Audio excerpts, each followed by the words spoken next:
Did you know that the simplest 30 seconds of your day, like splashing water during bath time, could be wiring your baby's brain for a lifetime of success?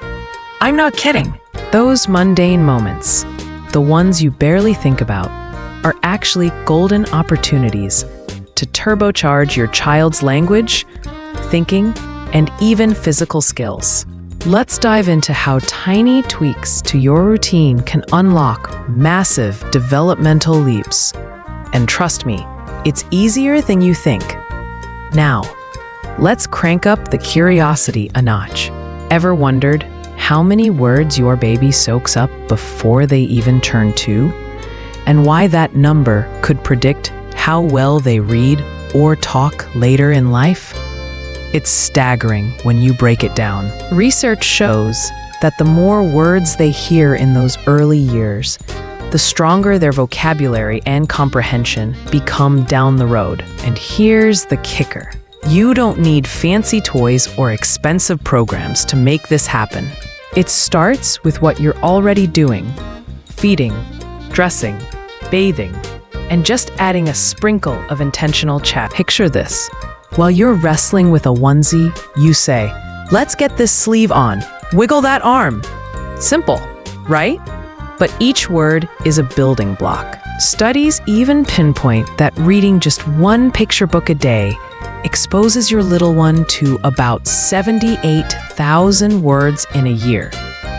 That's a word bank most adults would envy. So, let's unpack how to turn every diaper change into a language lesson and every bedtime story into a brain booster. I've seen parents transform their daily grind into pure magic with this, and I'm betting you'll be just as amazed.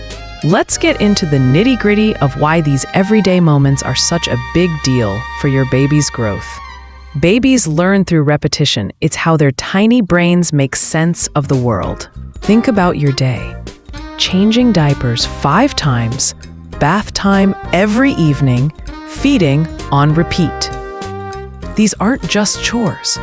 They're classrooms waiting to happen. Take bath time as a starting point. Instead of rushing through in silence, narrate every step.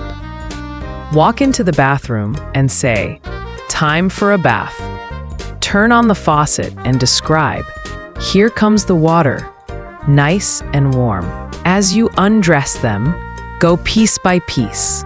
Off with the shirt, bye-bye socks. Lower them into the tub with "Splash, splash, let's get clean." Then, as you scrub, keep it going. Washing your tummy, now your little toes. Finish with "All done, bye-bye water." I've watched parents do this and see their babies start to perk up at familiar phrases within weeks. That's because repetition ties words to actions. When you say "wash" while soaping their arms, they link the sound to the feeling. Before they can babble a single word, they need to understand meanings, and this constant chatter builds that foundation. Plus, it's not just about language. These steps teach cause and effect. Turn the tap. Water flows. Splash the water. It moves. I remember a mom I worked with who swore her 10-month-old started reaching for the faucet after weeks of hearing "turn on" during baths. That's them grasping that actions lead to reactions, a core concept that drives them to explore, move, and connect. Now layer on reading. One book a night isn't just cozy time. It's a vocabulary explosion beyond the 78,000-word stat. It's about connection. Pointing at a picture of a cow while mooing helps city kids grasp concepts they'd never see otherwise. It builds comprehension, the stepping stone to their own speech, and the data backs this hard. Kids exposed to more early language often outpace peers in school reading scores by double digits. I've seen quiet toddlers turn into chatterboxes just from parents weaving words into routines. Another parent shared how her 18-month-old started saying "bath" every time they passed the tub. Proof those narrated moments stick. So, whether it's a quick diaper swap, or a bedtime story. Every word you speak is a seed planted for their future. These aren't just tasks, they're the first lessons in how the world works, and you're the teacher without even trying. But wait, here's a twist that might make you rethink everything. What if I told you that sometimes stepping back, not stepping in, is just as powerful for your baby's growth? We've talked about filling their world with words, but there's another side to this coin. Letting them figure things out solo through play. It's not just about fun. It's about forging resilience and skills you can't teach directly. Imagine your little one on the floor with a ball. They reach for it, but it rolls just out of grasp. Your instinct might be to nudge it back, but hold off. Watch them shuffle forward, maybe grunt in frustration, then finally grab it with a triumphant squeal. That tiny struggle, it's huge. They just learned that setbacks aren't the end. They can push through. I've seen a 9-month-old try 5 times to nab a toy before getting it, and the pride on their face was brighter than any sticker chart. That's emotional strength budding right there. Plus, figuring out how to move forward sharpens their problem solving, and the act of reaching hones fine motor skills. Think future pencil grips or spoon holds. But here's the catch. This only clicks during independent play. If you're always handing over the ball, they miss the chance to build grit or coordination. I recall a dad who stopped helping during playtime, and within a month, his toddler was stacking blocks solo, something he'd never attempted before. So, balance is key. Chat through routines, read together, but also carve out space for them to explore without your shadow. Pick age-appropriate toys. Nothing too tricky to frustrate them, but just challenging enough to spark curiosity. A simple rattle for a 6-month-old or a push toy for a 1-year-old can be perfect. This isn't neglect. It's trust in their ability to grow through trial and error, and it's a game changer for their confidence. Let's hit the heart of this now, where the real magic unfolds in ways that'll blow your mind. There's a little game I call Serve and Return, and it's not just playtime. It's brain building at its finest.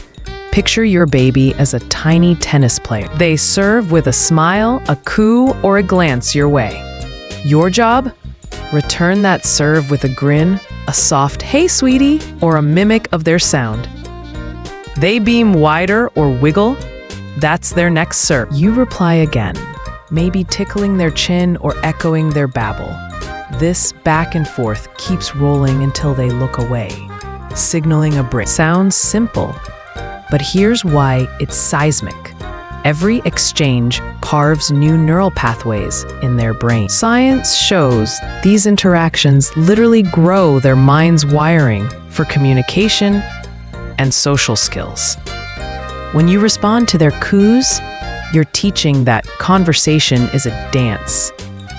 Give and take. I've watched a 4-month-old light up when their mom mirrored their gurgle, and over weeks, those gurgles turned into deliberate sounds. That's language roots taking hold. It also piles on word exposure. Every chatty return adds to their mental dictionary, but it's deeper than words. It's trust. Responding shows them they matter, that their tiny signals get a reaction.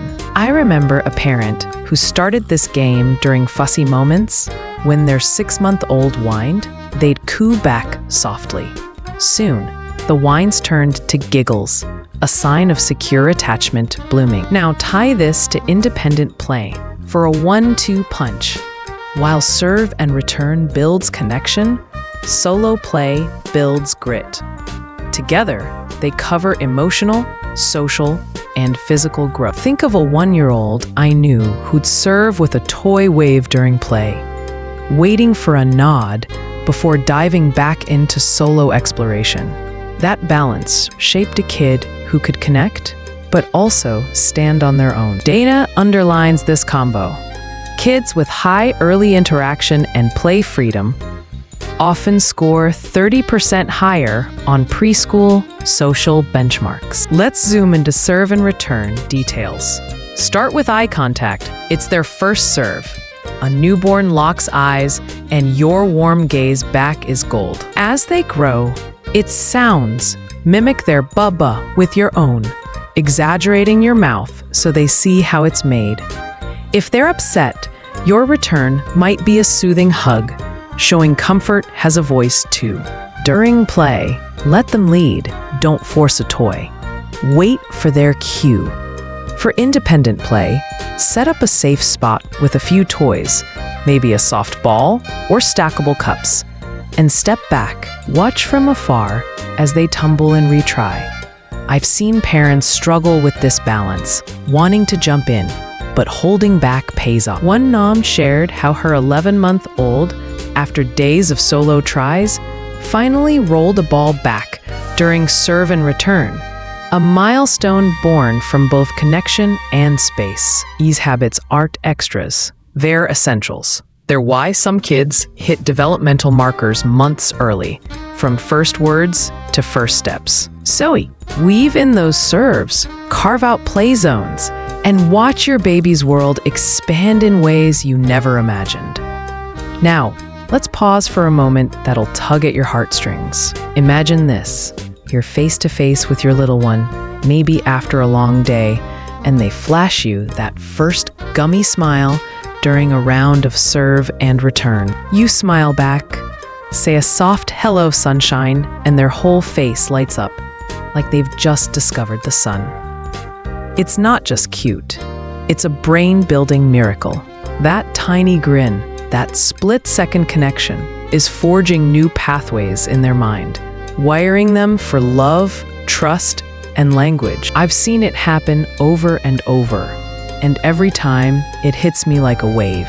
One evening, I watched a tired parent slump on the couch, barely awake. But when their 3-month-old cooed, they mustered a sleepy smile back. That baby's eyes widened, and they cooed again, louder, as if saying, "I got you." It's raw, it's real, and it's proof you're shaping their world with every glance. Think about that during a midnight diaper change or a rushed morning feed.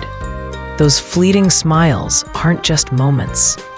They're milestones. I recall a dad describing how his quiet 5-month-old, after weeks of these exchanges, suddenly let out a full belly laugh during a peekaboo return. He said it felt like winning the lottery, knowing he'd sparked that joy and growth. It's not just about the science. Though trust me, the stats are wild, with responsive interactions boosting brain development markers by up to 40% in early years. It's about feeling that bond, knowing a giggle today could be a conversation tomorrow. So, next time you're tempted to scroll your phone during a quiet moment, lock eyes instead. Serve that smile, return that coo, and soak in the magic of building a mind one tiny, heart-melting moment at a time. Let that image stick with you, your baby's first laugh, as a spark that lights up their future. So, here's the bottom line. 4 tiny habits: narrating your daily routines, reading a book each night, playing serve and return, and giving space for independent play can reshape your baby's entire developmental path. These aren't big asks. They're small shifts that stack up to huge gains in language, thinking, social skills, and physical growth. Start with just one today. Maybe chat through bath time or linger on a picture book and watch the ripples spread. If you've loved learning how to turn everyday moments into lifelong wins, remember to like, subscribe, and stick with me for more insights. These tips might not be up forever, so don't miss out. And hey, I'm curious, what's one routine moment, like a bedtime story or a splashy bath, that makes your baby light up? Drop it in the comments. I'd love to hear your story.